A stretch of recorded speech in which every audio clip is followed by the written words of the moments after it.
लखीमपुर खीरी में भाषण दे रहे थे सीएम योगी, तभी हुआ कुछ ऐसा। 10 मिनट में भाषण खत्म कर उतरना पड़ा नीचे। मंच के नीचे खड़े लोग लगे भागने, हर तरफ मची थी अफरा तफरी।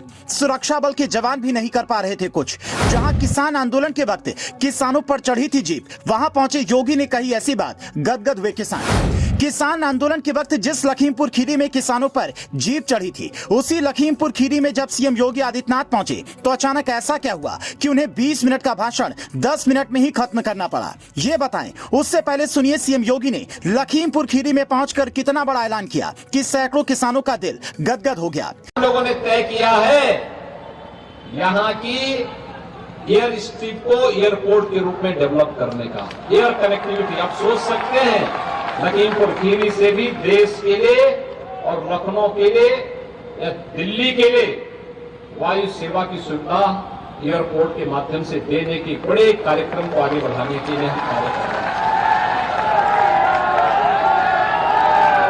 भाइयों बहनों, टूरिस्ट आएगा, रेस्टोरेंट बनेंगे, होटल बनेंगे, गेस्ट हाउसेज बनेंगे। कोई होटल बनाएगा, कोई होटल में काम करेगा, कोई गाइड का काम करेगा, कोई रेस्टोरेंट का काम करेगा। यहां के अन्नदाता किसानों के द्वारा उत्पन्न की गई जो फसल है वो यहीं पर उसका अच्छा दाम मिलेगा। और भाइयों बहनों, एक तरफ ये टूरिज्म देश और दुनिया को आकर्षित करेगा और दूसरी ओर जब छोटी काशी के रूप में विख्यात कोला गोकर्णनाथ धाम का कॉरिडोर का निर्माण कार्य पूरा होगा, भाइयों बहनों, स्वर्गीय अरविंद गिरी जी को भी श्रद्धांजलि होगी और साथ साथ लखीमपुर खीरी के बारे में लोग और भी जानने को उत्सुक होंगे। सीएम योगी ने इसके साथ ही कई और बड़े ऐलान किए, लेकिन उनका भाषण पूरा हो पाता उससे पहले ही आंधी तूफान ने जनसभा का माहौल बिगाड़ दिया। मंच से ही सीएम योगी आदित्यनाथ ने कहा, इंद्रदेव की कृपा रही तो भाषण चलेगा और भाजपा जीतेगी भी। इतना कहते ही योगी मंच से उतरे और उनके साथ सुरक्षा बल के जवान भी आगे बढ़े।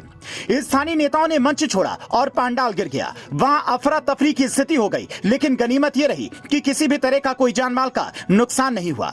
सीएम योगी की रैली निकाय चुनाव के लिहाज से काफी महत्वपूर्ण मानी जा रही है। योगी हर रैली में अब डबल इंजन की बात नहीं करते, बल्कि ट्रिपल इंजन की चर्चा करते हैं। लोगों से कहते हैं, डबल इंजन का विकास तो देख लिया, अब ट्रिपल इंजन को चुनकर देखिए। यहाँ ट्रिपल इंजन से योगी का मतलब निकाय चुनाव में बीजेपी को जीत दिलाने से है। ऐसा कहा जा रहा है कि योगी अभी ही घूम घूम कर लोकसभा चुनाव 2024 के लिए पिच तैयार कर रहे हैं। अब अगले साल चुनाव प्रचार के लिए मोदी पहुंचेंगे, उससे पहले ही योगी पूरा जायजा ले चुके होंगे, जिसका फायदा बीजेपी को चुनाव में मिल सकता है। अगर आप लखीमपुर खीरी से हैं तो आपको सीएम योगी का ऐलान कैसा लगा, हमें कमेंट करके बताएं।